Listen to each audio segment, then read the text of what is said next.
Graças e paz, irmãos. Eu confesso que desde que eu comecei a estudar João 17 para a pregação que eu tive a oportunidade de trazer aqui algumas semanas atrás, mas agora, principalmente agora, quando eu comecei a rever esse tema, isso não sai da minha cabeça. Não sai da minha cabeça. Vou fazer um pouquinho assim, irmão. Peço licença a vocês, só para eu ver ali um pouquinho. Eu sei que tem ali também, mas gosto de olhar mais de pertinho ali. Não, tá bom aqui. Toda vez que eu fecho os olhos, eu imagino o nosso Jesus. E eu imagino Ele em tremenda dor e aflição. Você imagina isso? Se eu fecho os olhos para lavar o rosto, me vem o rosto de Jesus. Não sei como Ele era, mas eu imagino. E eu imagino Ele orando ao Pai, dizendo: Senhor, Pai. Ele tinha uma relação íntima com o Pai, né? Pai, eu não os peço que tire do mundo, mas os livre do mal. E ele imaginava toda a dor que ele sentiria. Ele ainda não tinha sentido essa dor. Ele tinha começado a sofrer, como nós vamos ver nessa aula, mas ele ainda não tinha sentido toda a dor. Por isso, irmãos, por esse motivo, porque nós vamos falar de uma questão muito específica sobre a morte do nosso Senhor, do nosso Salvador na cruz, eu não vou apresentar hoje, eu não vou dar a minha palavra hoje em forma de pregação, em forma de sermão, como costumeiramente a gente faz. Hoje eu quero apresentar para vocês esse tema em forma de aula. Por isso que eu trouxe uma apresentação para que vocês possam ter uma visualização melhor do que o nosso Salvador viveu e sofreu. Mas eu espero que, embora seja em formato de aula, embora essa nossa palavra hoje seja em formato de aula, espero que ela pregue ao seu coração de tudo que o nosso Salvador viveu e sofreu. Eu queria começar lendo um texto muito conhecido lá em Filipenses, para a gente abrir a nossa aula, vou chamar de aula, tá? A nossa aula de hoje, em Filipenses capítulo 2, versículo 8. Abra a Bíblia de vocês, por favor. Está projetado ali, não vai projetar agora, então abra a Bíblia de vocês, Filipenses 2, 8. Um versículo assim, que todos nós conhecemos, mas extremamente profundo. E eu espero que a partir de hoje, toda vez que você abrir sua Bíblia e ler textos como esse, sua visão seja diferente. Eu espero que toda vez que você abra textos como esse, você veja o seu Salvador sofrendo por você. Filipenses 2:8 diz: e sendo encontrado em forma humana, é o Deus encarnado, humilhou-se. E que humilhação! A gente não tem noção. Humilhou-se a si mesmo e foi obediente até a morte, e morte de cruz. Talvez a gente não tenha a dimensão do peso deste texto. A gente lê, a gente decora, né? A gente pede para os nossos filhos decorar, pergunta. Aí a gente fala, Filipenses 2:8. Aí você fala, né? Sendo encontrado em forma humana, humilhou-se a si mesmo e foi obediente até a morte e a morte de cruz. Mas a gente não tem noção do peso do que são essas palavras. A morte de cruz. Então, meu objetivo nessa noite é trazer um pouquinho desse peso para vocês. Eu quero que vocês saiam daqui, é isso mesmo. Eu quero que vocês saiam daqui com o coração um pouquinho pesado.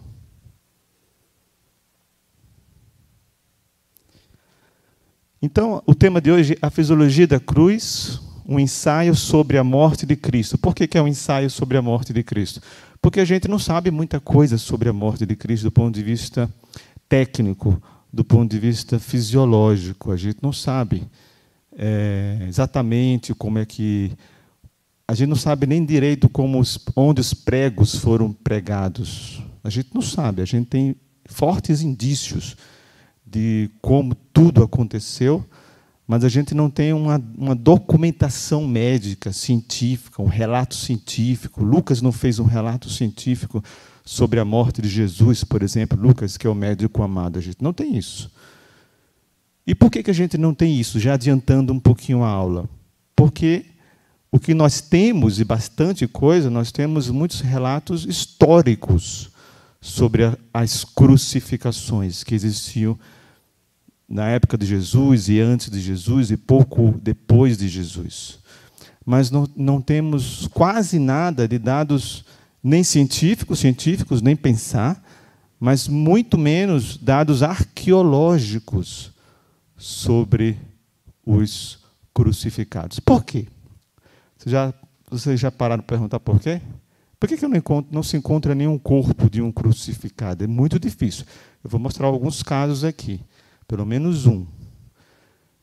Porque esses homens que morriam na cruz, eles não eram enterrados. A própria Mishnah, ela dizia que o crucificado não teria direito a um enterro digno, porque ele era uma morte muito infame. Mas os próprios romanos, eles não enterravam, eles jogavam em terrenos para que aqueles ossos fossem comidos pelos cães e apodrecessem. Por isso que nós não temos quase nada de dados arqueológicos que comprovam sobre como era a crucificação, era assim, era assado, como era direitinho a cruz e tal. Nós temos muitos documentos históricos que falam sobre isso. Pode passar, sou eu que passo, né? Vamos ver se vai funcionar aqui. Pronto, funcionou. Então, nos aspectos introdutórios, eu estou mostrando para vocês aqui como era... vamos falar um pouquinho sobre a crucificação na antiguidade. A crucificação não nasceu na época de Jesus. Ela existiu muito antes em povos, civilizações antigas. Nós vamos ver babilônicos, assírios, muitos séculos antes de Jesus, já se praticava crucificação. E na época antiga, as mortes dos inimigos, dos ladrões, era realizado de três formas principais: a crucificação, chamada de crux, a queima, né, as pessoas eram queimadas, e a decapitação. Essas eram as três formas de morte violenta para criminosos, né? A cruz, que é o que nos interessa hoje, a morte por queima e a decapitação. Então, crux é o que nos interessa hoje, a morte de cruz. Tá? Se vocês repararem, por exemplo, essa figura, eu vou andar um pouquinho aqui, tá? Essa figura de Peter Paul Rubens, ela mostra este homem que seria Jesus, né? Seminu. Olha, ele está com a roupinha aí cobrindo as partes disso. Mas muito provavelmente os crucificados eles eram crucificados completamente nus, para que toda a sua vergonha fosse exposta. Nosso Jesus foi completamente exposto. Aqui, só para exemplificar, né, a morte pela queima e a morte pela degola. Né? Essas eram as três formas principais. Então, como eu falei para vocês, a crucificação ela não era algo novo na época de Jesus. Era algo que já existia muitos séculos atrás. Existem relatos históricos de crucificação feita pelos assírios no século 13 a.C., então, muito tempo antes. Tá? Porque a gente tem uma ideia, quando a gente fala de crucificação, a gente pensa já na Páscoa, né? Pensa em Jesus. Mas não, crucificação era uma coisa que se fazia, para vocês terem ideia, Alexandre o Grande, né, o grande nome dos gregos, diz a história que ele, nas suas andanças, nas suas guerras, nos seus domínios, ele crucificou mais de 2.000 pessoas. Tá? Então, era uma forma comum desses povos de praticarem o castigo. Né? Então, eu coloquei ali assírios, depois Babilônia, século 6 a.C., até Ciro, no Império Persa, 500 antes de Cristo. Então, estamos nos aproximando de Cristo.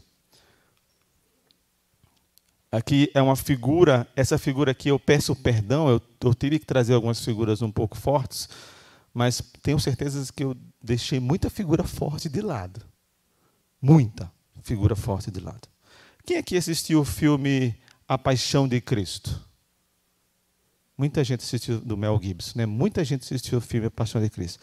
A Aline, por exemplo, minha esposa, ela não assiste esse filme. Ela deve ter assistido uma vez e não assiste mais. Por quê? Porque o filme é forte. O filme é forte. O filme tem muito sangue no filme. Tem muita dor no filme. Mas tenho certeza que esse filme não chega nem aos pés do relato de uma crucificação. Não estou nem falando da crucificação de Jesus. De Jesus, muito mais. Mas não chega nem aos pés de um relato de uma crucificação. Tá? A crucificação também era chamada de empalamento. Empalamento. Tá? Para quem não sabe o que é empalamento, numa figura que eu mostrei antes, um grande guerreiro romeno, né, que foi chamado de Drácula, né, o apelido dele era Drácula, ele amava fazer o empalamento. Então, essa figura aqui refere-se a isso, tá? Que era o Vlad. Ele almoçando e assistindo o empalamento dos seus inimigos. O empalamento era uma técnica de tortura e morte, que também é um tipo de crucificação, é chamado de crucificação também, onde você pegava o seu inimigo, colocava uma estaca de madeira na região inferior, poderia ser na região anal, ou quando era mulher, na região da vagina, e pendurava essa pessoa, né, no alto, e o próprio peso do corpo dessa pessoa fazia com que ela atravessasse aquela madeira. Isso era a técnica do empalamento. Era muito comum nessa época. Era um tipo de crucificação. Então, Alexandre o Grande foi o grande disseminador da técnica de crucificação. Ele disseminou para o Egito, Síria, Fenícia, Cartago. Essa figura aqui mostra um escravo sendo empalado, né? Foi castigado, ele foi empalado, e foi se aproximando do que seria, no futuro, o Império Romano. Tá? Então, os fenícios, através das guerras púnicas, que foram as guerras de Cartago e Roma, né? Para quem lembra de história, eles conseguiram também transmitir para os romanos a técnica da crucificação, até que em Roma, com 500 anos de aperfeiçoamento, Roma levou 500 anos para aperfeiçoar as técnicas de crucificação. E a crucificação, a moda romana, durava, o crucificado, a moda romana, durava em média de 6 horas a 4 dias. Nosso Senhor, pelo relato bíblico, durou quanto tempo? Quem lembra? 3 horas. Né? Então, ele foi crucificado, ele foi para a cruz à 6ª hora, à 9ª hora. Ele falou: Deus meu, por que me desamparaste? Pai, em tuas mãos entregues todo o teu espírito, está consumado. Certo? Foi uma morte rápida, considerada muito rápida, porque a média era de 6 horas a 4 dias. Né? Essa figura aqui, que é uma figura, é um óleo, é uma pintura artística, ela mostra, se os irmãos prestarem atenção, é referência à morte de Cristo, né? Então, aqui Cristo no meio e os 2 ladrões. Só que essa cruz ela é muito alta, perceberam aí? Essa cruz aí é muito alta. Hoje a gente já sabe, então, se você vê várias pinturas e várias esculturas, né, principalmente na Igreja Católica, né, que tem muito isso, e muito bonito, mostram cruzes muito altas. É chamada crux sublime. Mas a crux sublime não era muito encontrada em Roma. Por quê? Porque era muito caro fazer isso. Precisava de muita madeira, tá vendo? Era difícil tecnicamente, tá? Fazer. Você pegar um pedaço de madeira gigante, levantar o prisioneiro, né, pendurado naquela madeira, numa cruz de mais de 2 metros. Então, isso era inviável. Então, na verdade, a crux sublime, ela não era uma coisa comum, não existia muito isso. Nós vamos ver alguns tipos de cruzes aqui para vocês entenderem, tá? Vamos passar aqui rapidinho. Até que Constantino, ele, por causa da forma terrível como era feita a crucificação, ele aboliu, né, ele proibiu a crucificação em Roma. Tá? Eu até tenho colocado uma coisinha aqui na minha apresentação, que eu mudei um pouquinho, mas acabou não saindo para o irmão Roberto. Vocês já pararam para pensar por que nos 4 evangelhos não tem quase nada sobre a crucificação de Jesus? Quase nada assim que eu falo, como é que foi, onde foi pregado o prego, os detalhes, como é que foi o açoite, quantos açoites. Paulo, num determinado momento, numa das suas cartas, ele falou quantos açoites ele levou, não falou? Por que não tem sobre Jesus? Que vocês pararam para pensar isso? E a gente tem que entender que 2 coisas. Primeiro, que a morte por crucificação era uma coisa muito difundida naquela época. Muito. Era muito comum. Os romanos... falei para vocês que Alexandre o Grande ele crucificou mais de 2.000 pessoas. Então, não necessitava de explicação. Eu não preciso explicar, todo mundo sabe. Eu vou escrever uma carta para a irmã Olívia sobre fazer cafezinho. Né? A irmã Olívia é craque em fazer café. Eu tenho que explicar para ela como é que faz o café? Não, porque ela já sabe fazer café. Mas se eu fosse falar sobre café para alguém que nunca tomou café na vida, ou que não conhece essa bebida, ele vai perguntar, mas o que é o café? Como é que faz café? Eu teria que explicar, não é verdade? Naquela época eu não tinha necessidade de explicar. Mas tem um fator muito mais forte. Morte de cruz era uma vergonha muito grande. Era muito triste. Era horrendo, era vergonhoso, era uma humilhação muito grande. As pessoas não costumavam falar sobre isso, porque era muito difícil. Parentes morreram em morte de cruz. A história antiga, os historiadores antigos dizem que quando uma pessoa chegava numa roda de conversa e tinham mulheres, era proibido falar sobre morte de cruz. Não se fala sobre morte de cruz para mulheres. É muito triste, muito humilhante. Por esse motivo, nós hoje, rapidamente aqui, que a gente tem pouco tempo, nós vamos desenvolver uma tese. A tese da aula de hoje é essa aí que eu coloquei para você. A morte de cruz é maldita. Baseado em tudo que eu falei rapidamente sobre a história das crucificações, história da cruz, a forma como era feito, o empalamento, a crueldade, a humilhação, os crucificados ficavam completamente pelados, nus, expondo toda a sua vergonha. A gente desenvolve uma tese. Essa tese é: a morte de cruz é maldita. Mas essa tese ela não é consubstanciada apenas pela história. Ela também é consubstanciada pela palavra de Deus. Certo? Gálatas 13:3. Então vamos ler todo mundo junto? Vamos lá? 1, 2, 3. Cristo nos resgatou da maldição da lei, fazendo-se Ele próprio maldição em nosso lugar, porque está escrito: maldito todo aquele que for pendurado em madeira. Então, a nossa proposição, nós vamos nos basear na nossa aula de hoje no fato de que Cristo foi amaldiçoado. Ele foi considerado maldito naquele madeiro. Vamos lá, então. Então, por que estudar a fisiologia da cruz? Eu poderia dar aqui uma lista de respostas para vocês, de justificativas para vocês, por que estudar a fisiologia da cruz. Mas eu vou dar apenas uma, e uma justificativa bíblica, e que o pastor Wagner lê toda culto de ceia. Tá? Vamos ler todo mundo junto?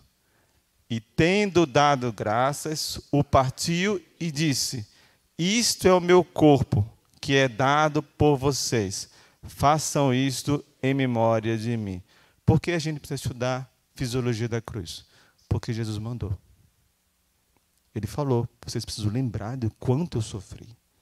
Vocês precisam lembrar do que eu passei. A cada ceia, nós rememoramos o sacrifício de Jesus. Então, o nosso objetivo aqui é melhorar a nossa devoção a Deus. Aqui a gente não está para tirar curiosidades. A gente até tenta tirar curiosidades. Mas aqui a gente está para melhorar a nossa devoção ao nosso Deus. Então, quando você vier para um culto de ceia, qualquer culto, mas principalmente um culto de ceia, você tem que tremer nas bases. Senhor, o Senhor sangrou por mim. Não é tomar ceia fazendo assim, não. Ah, meu Deus, eu tenho que rever meu Instagram. Eu não vi hoje. Ai, Senhor, amanhã eu tenho que fazer não sei o quê. Ah, me dá esse pãozinho aqui da ceia. Não. Senhor, o Senhor sofreu por mim. É assim que a gente tem que tomar ceia. O que então, a pergunta, nós vamos tentar responder essa pergunta. O que desencadeou a cadeia de eventos que inevitavelmente levou à morte do nosso Salvador? Então vamos tentar responder. Esse relógio deve estar errado, né, meu irmão? Irmão Roberto, esse relógio está errado. Tem uma coisa errada, vocês estão fazendo alguma coisa errada aí com esse relógio aí. Então vamos lá. Então eu dividi em 3 etapas. Tá? Primeira etapa, no Getsemane. Getsemane significa prensa de azeite, bem sugestivo, né? Prensa de azeite. Entre o Getsemane e o Gólgota, e no Gólgota. Tá? 3 etapas para a gente estudar mais ou menos aí o sofrimento de Jesus. Tá? Vamos ler aí, João 13 e 21. Todo mundo junto. Depois de dizer isso, Jesus se angustiou em espírito e afirmou: em verdade, lhes digo que um de vocês vai me trair. Isso aqui aconteceu quando Jesus estava na última ceia, no cenáculo, certo? Antes da oração sacerdotal. Ele estava daí, ele foi para Jerusalém, caminhou por Jerusalém, depois ele foi direto para o jardim, né? Do jardim, ele foi preso e foi levado, e ele teve todo o julgamento. Então, começou já a angústia de Jesus, que nós vamos desenvolver aqui um pouquinho, começou já horas antes. Horas antes, a Bíblia fala que Jesus se angustiou em espírito, e o termo grego aí é tarasso, que significa sem paz de mente, sem paz de espírito. Ele ficou angustiado. Sabe aquele dia que você está angustiado, sente uma coisinha assim no peito, está angustiado? Jesus ficou assim. E foi piorando. A coisa não foi melhorando, a coisa foi piorando. E aí, o que tudo indica, todo o relato de João, principalmente, de Lucas, né, que fala sobre o suor de sangue, indica que Jesus teve essa reação aí, que a gente chama resposta de luta e fuga. O que é resposta de luta e fuga? É uma resposta fisiológica que todos nós temos, vou falar de forma bem simplista aqui, que é chamada a resposta. Você tem uma série de eventos fisiológicos que faz você ou correr, fugir, ou você lutar. Tá? Então, essa resposta de luta e fuga, na verdade, é uma resposta que é desenvolvida por esse sistema aí, que eu chamei sistema simpático adrenal medular, onde você tem uma reação aguda a um estresse.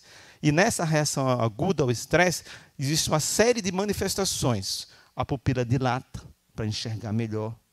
A frequência cardíaca aumenta para aumentar a oxigenação para o cérebro e para o músculo. Por que tem que aumentar a oxigenação para o cérebro e para o músculo?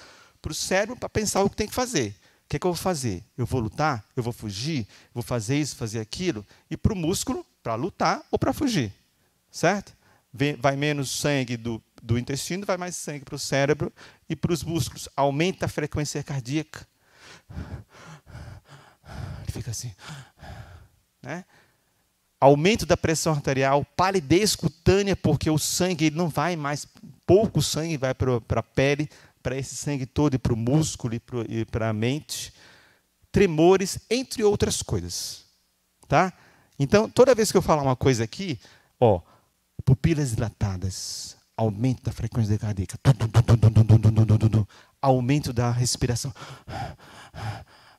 aumento da pressão arterial, palidez cutânea. Pense em Jesus. Jesus estava assim. Ele era homem igual a gente. Jesus estava assim. E aí, por causa desse estresse agudo intenso, ele desenvolveu um fenômeno que não é magia, não é misticismo, mas é um fenômeno fisiopatológico, descrito na literatura, onde o paciente mais famoso é Jesus, chamado de hematidrose. Hematidrose eu chamei aí de suor sanguinolento. Não é sangue puro, nem é suor puro. É suor misturado com sangue. O que acontece na anatomia, né? Vamos ler aí, Lucas 22:44, todo mundo. E estando em agonia, orava mais intensamente, e aconteceu que o suor dele se tornou como gotas de sangue caindo sobre a terra. Lucas foi o único evangelista, o único escritor que descreveu isso aí. Né? Não é para menos, ele era um médico. Tá? Então, Lucas falou que ele estava em agonia, orava mais intensamente, então a agonia dele estava aumentando, e aí aconteceu o fenômeno da hematidrose, que é o suor de sangue. O que acontece na hematidrose é que você tem aqui na anatomia, você tem aqui um folículo piloso, onde tem um pelinho, glândula sudorípara, que a gente produz suor, e você tem uma irrigação. Então, existe um estresse agudo tão intenso, que esses vasos, que são vasos capilares, se rompem e eles saem pelos próprios poros da pele, principalmente pelas regiões dos folículos pilosos. Muitas vezes, esses pacientes que descrevem que têm hematidrose, eles têm dor, eles têm queimor, eles têm outras sensações na pele que não apenas o sangramento. Então, aqui eu trouxe um caso, é um caso brasileiro, um garoto de 12 anos, foi descrito na literatura em 2020, aqui no Brasil, em São Paulo, inclusive, de um garoto que teve hematidrose. Ele teve vários episódios de hematidrose durante 2 anos, até alguém fazer o diagnóstico. E vinha acompanhado da sua hematidrose uma extrema ansiedade. Ele sofria de uma extrema ansiedade, e quando ele estava com essa condição de extrema ansiedade, ele desenvolvia esse fenômeno que a gente chama de hematidrose. Tá? Então vamos lá, que a gente não tem muito tempo. Tá? Então, no Getsemane, o nosso Senhor Jesus, ele estava em exaustão completa. A última etapa do reflexo de luta ou foge é a exaustão completa. Sabe quando você está bem ansioso, bem estressado, aí chega um ponto que você exaure as suas forças? Exaustão completa. Nosso Senhor Jesus ainda não tinha começado o seu flagelo e ele já estava em fase de exaustão completa. Tá? Entre o Getsemane e o Gólgota ainda, nós vemos que... vamos ler todo mundo junto. Mateus 26:47. Vamos lá, 1, 2, 3. Enquanto Jesus ainda falava, eis que chegou Judas, um dos 12, e com ele grande multidão com espadas e porretes, vindo da parte dos principais sacerdotes e dos anciões do povo. Então, aqui, Jesus, em grande agonia, vai para uma segunda etapa do seu sofrimento, que é a etapa do julgamento.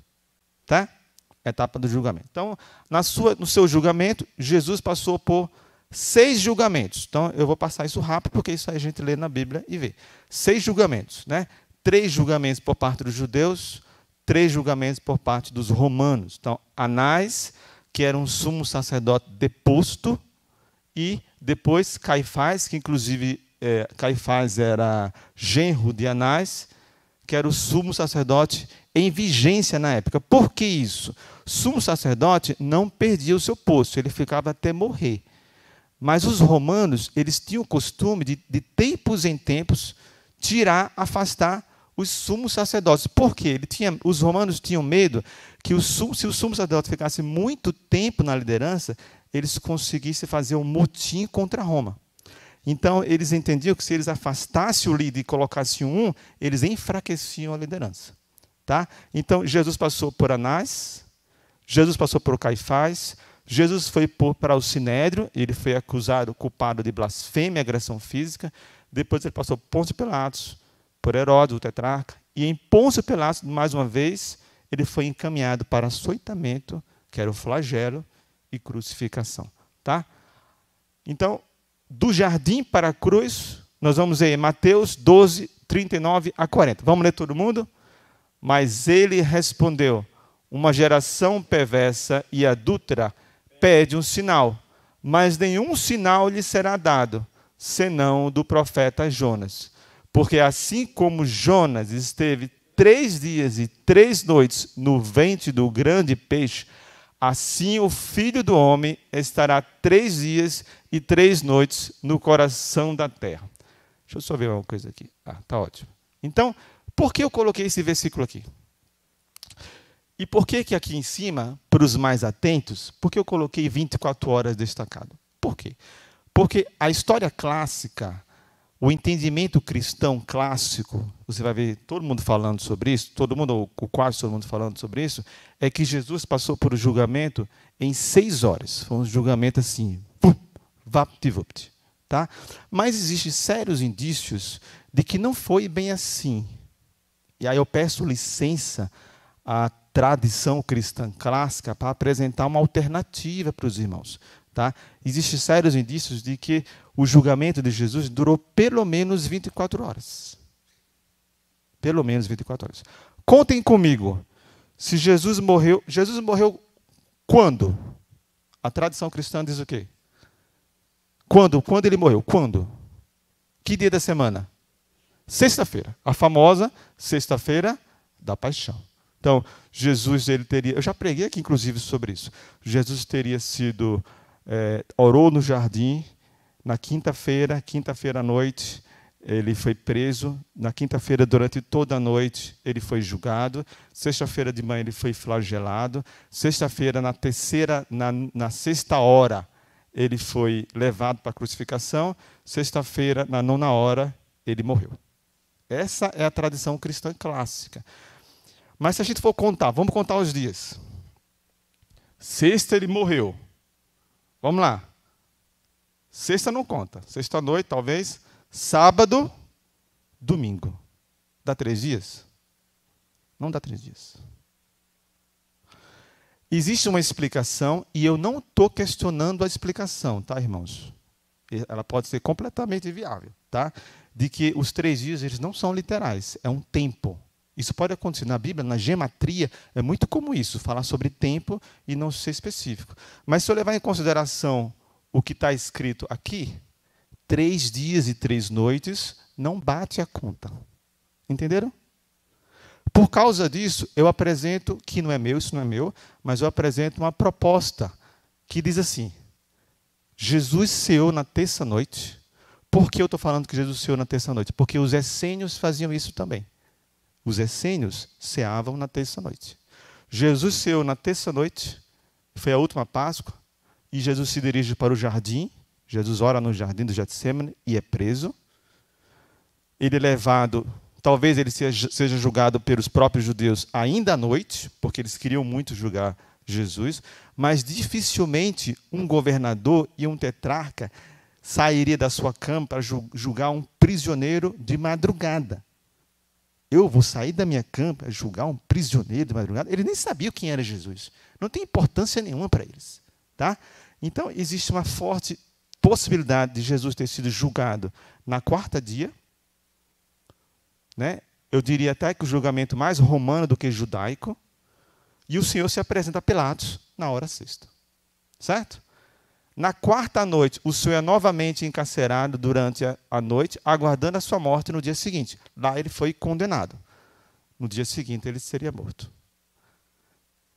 Na quinta de manhã, Pilatos sentencia Jesus ao flagelo e é obrigado a caminhar até o Gólgota, uma caminhada de aproximadamente 800, 900 metros, até o Gólgota. E ele é crucificado à terceira hora.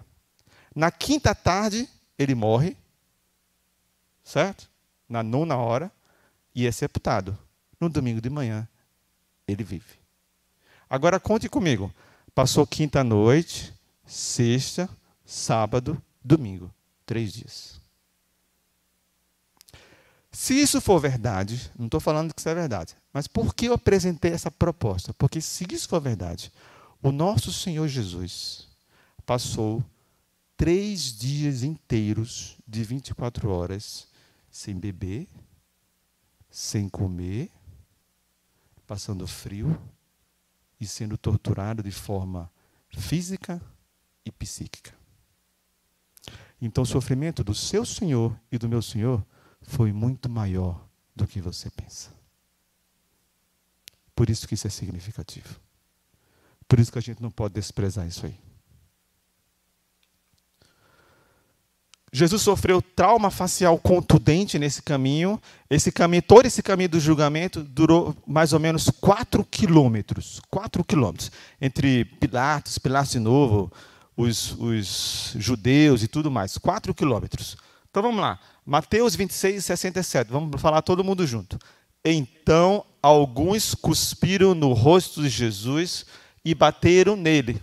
E outros os esbofeteavam. Então Jesus foi espancado.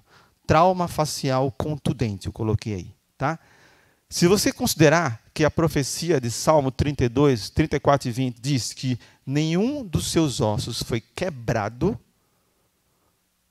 isso tem uma aplicação médica muito forte, porque se nenhum dos ossos de Jesus foi quebrado, a cada murro que ele levava, a cada trauma que ele levava, a cada queda que ele sofria, todo o impacto, a energia do impacto, não ia para os seus ossos, porque ele teria que ser quebrado.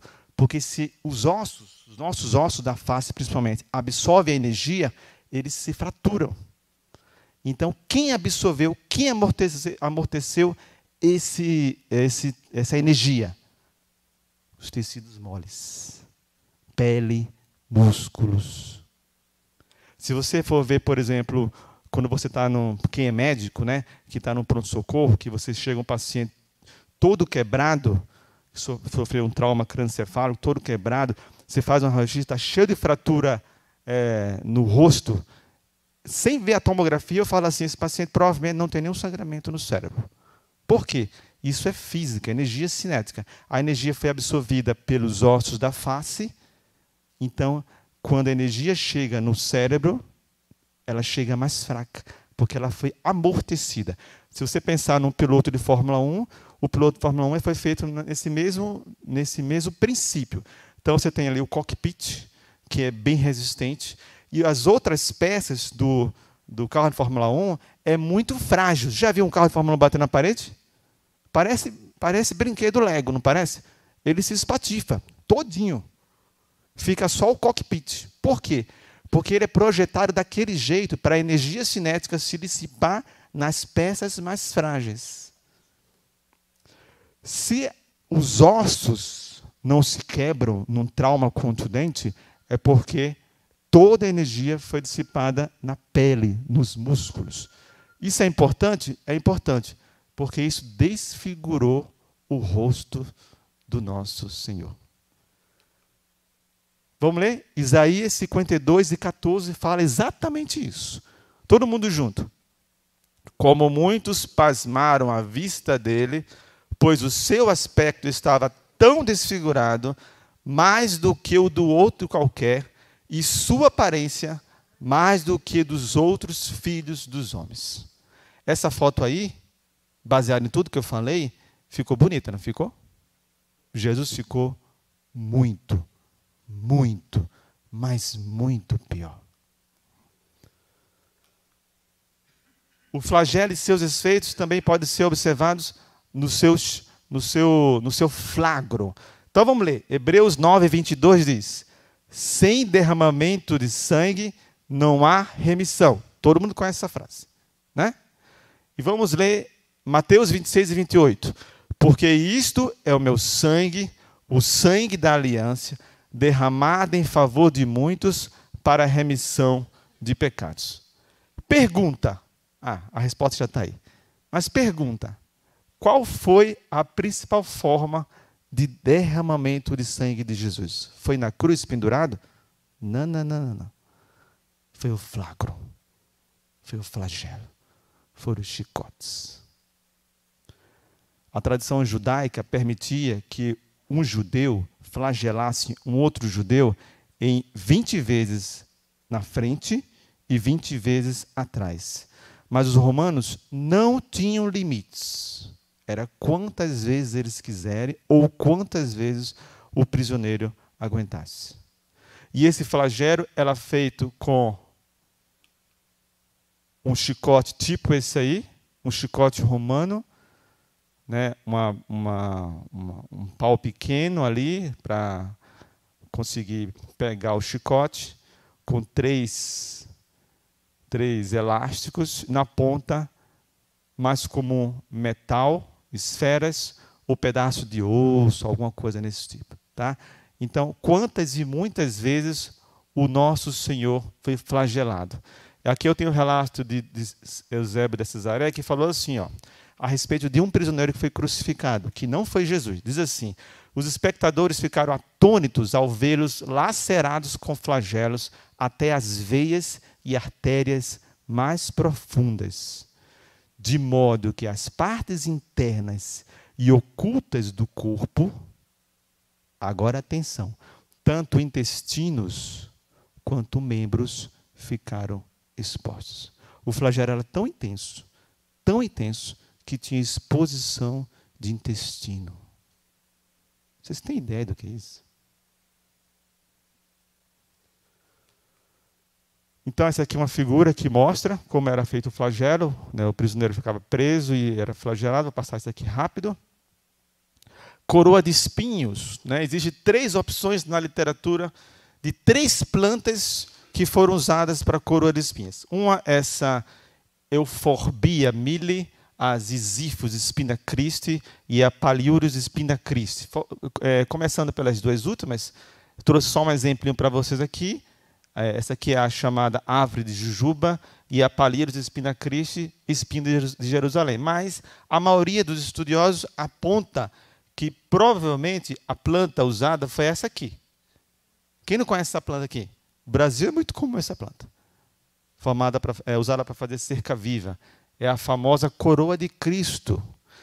Só que esse espinho, além de ser grande, 20 a 50 milímetros, a coroa de espinho, essa planta ela tem uma peculiaridade, que talvez poucos de vocês saibam. Essa aqui, ela é tóxica. Quando ela é cortada, ela elimina uma seiva, um leitinho. E esse leitinho, quando entra em contato com a pele humana, faz isso aqui. Então, isso quer dizer que o nosso Senhor, além de ter sido furado no couro cabeludo por esses espinhos, nós vamos ver por que aconteceu isso, ele sofreu isso aqui, queimaduras graves. Não é à toa que Isaías falou que ele estava irreconhecível. Nosso Deus, o meu Deus, o seu Deus. A coroa foi cravada em sua cabeça. Marcos 15, 17 a 19. Vamos ler todo mundo rapidinho. Vestiram Jesus com um manto púrpura e, tecendo uma coroa de espinhos, a puseram na cabeça dele. E o saudavam, dizendo: Salve, Rei dos Judeus! Batiam na cabeça dele com um caniço, cuspiam nele e, pondo-se de joelhos, adoravam. Então, colocaram a coroa de espinhos, mas eles não colocaram bonitinho ali para não machucar, não. Eles colocaram e deram, perdão da palavra, deram porrada na cabeça de Jesus, para esses espinhos penetrarem. E a gente sabe que o couro cabeludo sangra muito. O paciente pode, inclusive, chocar por sangramento. Trauma relacionado à vestimenta. Lembram na passagem? Vamos ler. Mateus 27, 26, 28, 31. Todo mundo junto. Então Pilatos lhe soltou Barrabás e, depois de mandar açoitar Jesus, entregou-o para ser crucificado. Tiraram a roupa de Jesus e o vestiram com um manto escarlate. Depois de ter zombado dele, tiraram-lhe o manto. Então, acompanhem comigo. Ele foi flagelado. Estava sangrando, com músculos expostos, talvez, não sei, intestino exposto, a gente não sabe. E aí, depois de um tempo, para zombarem de Jesus, pegaram e colocaram um manto em Jesus. Esse manto ficou um tempo em Jesus. E se vocês já cuidaram de um ferido, de um grande queimado, já trocaram um curativo de pessoas feridas, quando você faz o curativo, na hora de tirar o curativo, o que acontece? O curativo gruda na ferida. E se você tirar com um pouquinho mais de forma, um pouquinho mais descuidada, o que vai acontecer com a ferida? Vai voltar a sangrar. Imagine essa manta sendo retirada das costas de Jesus e a dor lacinante que o meu e o seu Salvador sentiu. Hipotermia. Vamos ler. João 18 e 18. Os servos e os guardas estavam ali, tendo acendido uma fogueira por causa do frio, e se aqueciam. Pedro estava no meio deles, aquecendo-se também. Então, esse texto aqui, que aconteceu um pouco antes da crucificação de Jesus, horas antes, mostra que estava frio. Fazia frio em Jerusalém. Fazia frio em Jerusalém. Jesus estava nu. Jesus ele não foi açoitado com casaquinho, luvinha na mão. Não. No máximo, colocava um manto nele, uma roupa bem mal vestida. Então, Jesus certamente sofreu hipotermia, passou frio. E a gente sabe que hipotermia mata. De vez em quando a gente vê notícias por aí de alguma pessoa que dormiu na rua num dia de muito frio, uma noite de muito frio, e não sobreviveu. Nosso Senhor sofreu hipotermia. E aí nós vamos para a cruz. Ele carregou a cruz e nós temos vários tipos de cruz. Então eu trouxe aqui um esquema de alguns tipos de cruz. Então tem a cruz decussata, a crux decussata,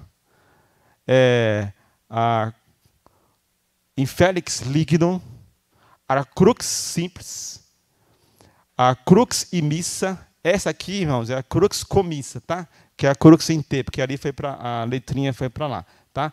Crux comissa, a crux imissa. Está faltando duas cruzes aí. A cruz sublimes, que eu falei para vocês, e uma outra cruz, que era uma das mais usadas, junto com essa cruz imissa, que é essa aqui, que era a cruz humilis. Qual é a diferença da cruz humilis para a cruz imissa? É que a cruz humilis era um pouquinho menor.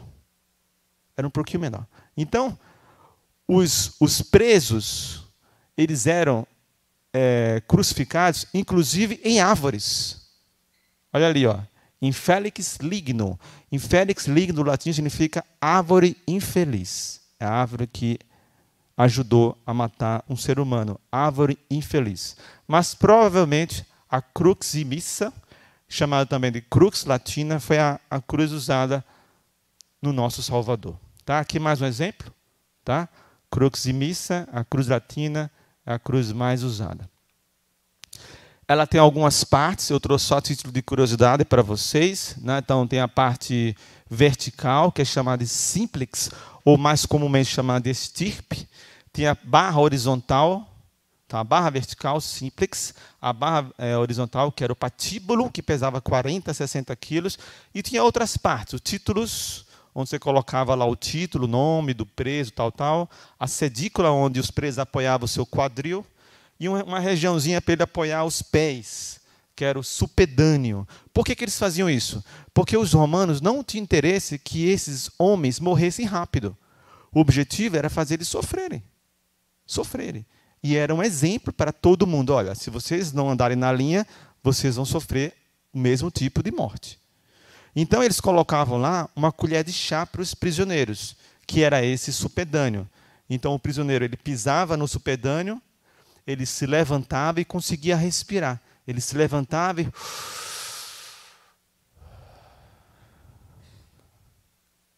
Certo? Vamos continuar.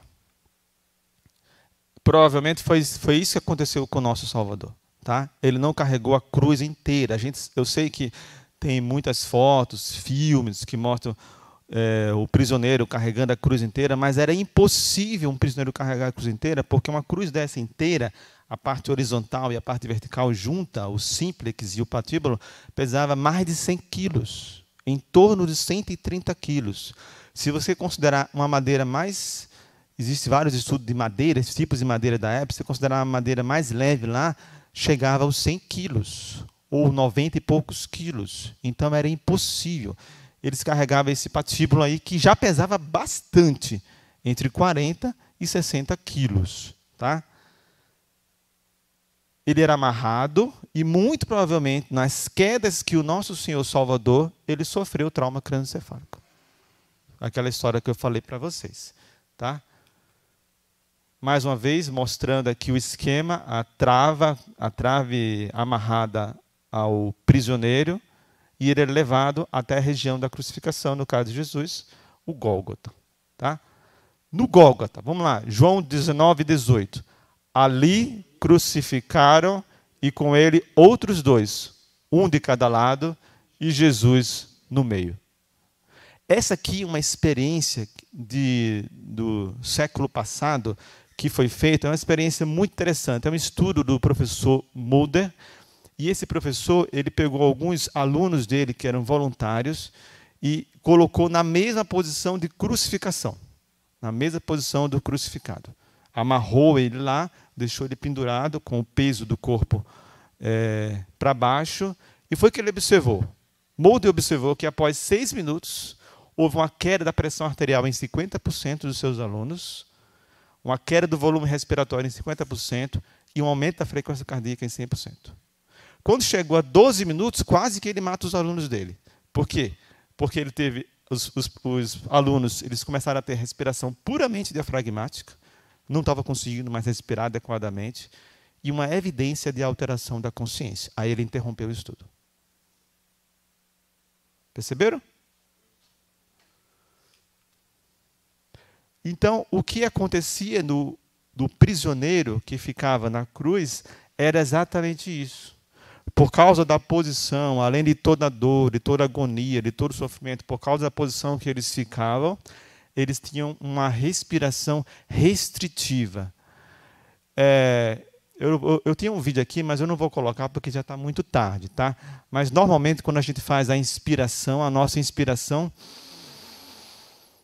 Eu tinha um vídeo justamente falando sobre essa animação. Quando a gente respira, a gente infla e aumenta o nosso volume torácico e o nosso diafragma desce. Isso é um movimento ativo, gasta energia, gasta ATP. Quando a gente expira, a gente relaxa, diminui o nosso volume. O paciente que está nessa posição, o prisioneiro que está nessa posição, eles chegam a um estado de fadiga e de alteração tão grande que ele começa a ter uma expiração ativa, ele tem dificuldade de esvaziar o ar porque ele está muito esticado, não consegue relaxar o músculo, então ele tem que fazer força para conseguir esvaziar o ar, e a sua inspiração fica passiva. Há uma inversão completa da fisiologia desses pacientes. Foi o que estava acontecendo com aqueles alunos do Mulder. Tá?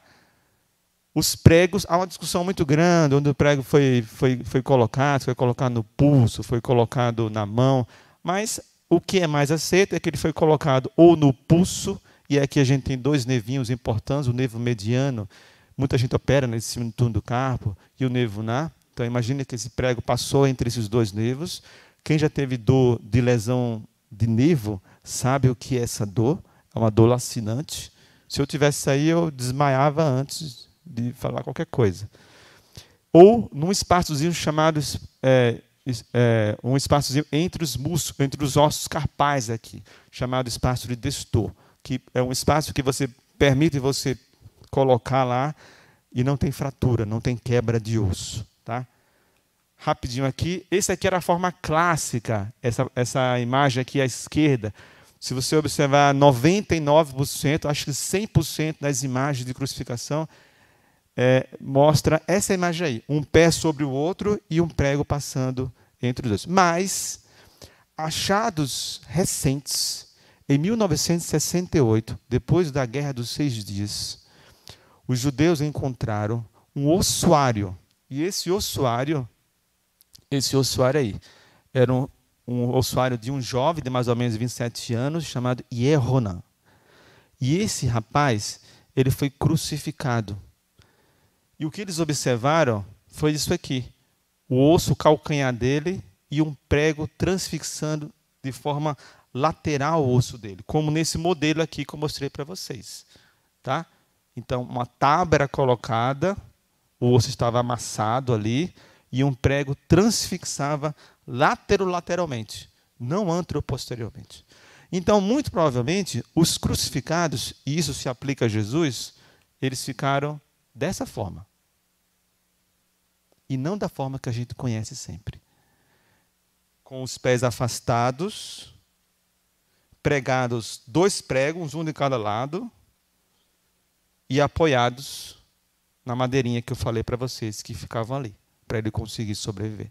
Por isso que os gregos chamavam os crucificados de cavalos. Existem algumas esculturas de gentios que mostram homens sendo crucificados com cara de cavalo. Por quê? Porque a posição que eles ficavam era como se estivesse montado em um cavalo. Aí faz mais sentido. Tá? Então, provavelmente foi assim que o nosso Jesus ficou. De que ele morreu, então? Para a gente acabar essa aula. De que ele morreu? Qual foi a causa da morte de Jesus?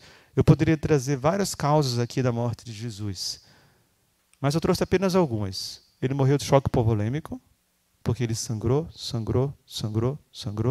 sem derramamento de sangue, não há remissão de pecados. Ele morreu de hipotermia, ele passou frio. E assim como antes, lembra o que ele falava antes? O Filho do Homem não tem onde reclinar a sua cabeça. Assim foi na cruz. Ele morreu de insuficiência respiratória restritiva.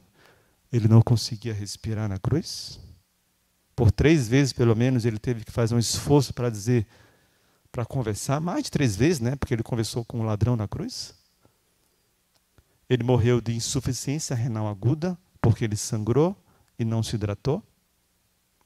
Ele morreu de traumatismo cranioencefálico, mas ele não sofreu crurifrágio.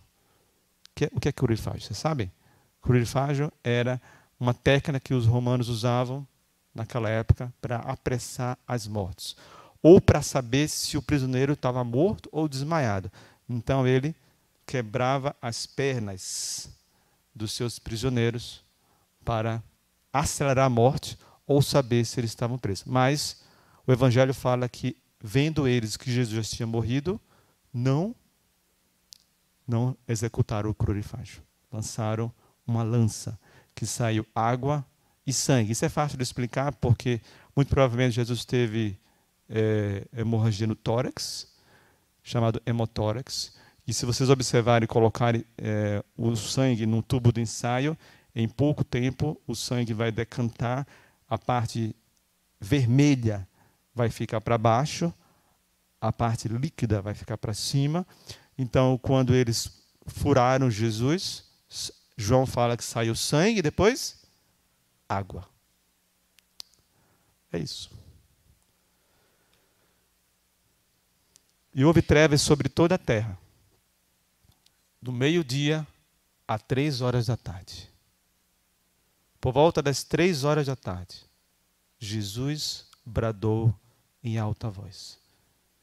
O Jesus irreconhecível, o Jesus com frio. Quando o nosso filho fala assim, mãe, estou com frio, a gente sai correndo para pegar um casaco, né? O Jesus que não bebia há horas e dias, que não comia.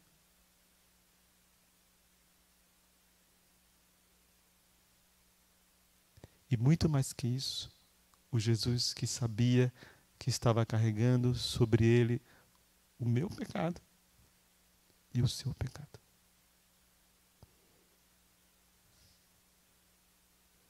Então, quando a gente vier para a igreja, para cear, lembre-se desse Jesus. Foi esse Jesus que morreu na cruz. Não foi aquele Jesus que pintam nas igrejas, bonitinho, limpinho. Foi esse Jesus irreconhecível. Isaías fala que era o homem do qual nós escondíamos o rosto. Pai querido,